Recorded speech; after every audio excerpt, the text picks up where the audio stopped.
আজ তোমাদের সঙ্গে শেয়ার করব একটা সুন্দর হেলদি ব্রেকফাস্ট।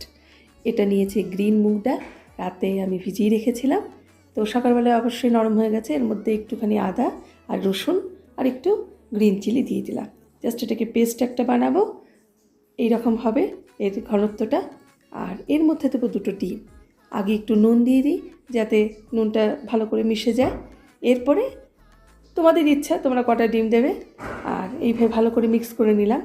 জাস্ট এটাকে আর সুন্দরভাবে পরিবেশন করার জন্য উপরে আমি একটু গাজর আর একটু পেঁয়াজ কুচি দেবো।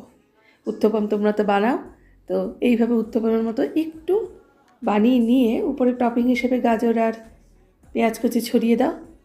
সুন্দর খেতে হয়, সুন্দর টেস্ট হয়, আর যেটা বললাম খুব হেলদি হয়। তো তোমরা এটা বানিয়ে দেখো, আমার মনে হয় তোমাদের খুব ভালো লাগবে আর পেট ভরাও থাকবে অনেকক্ষণ। তো এই সানডে তোমরা একবার ট্রাই করে দেখো।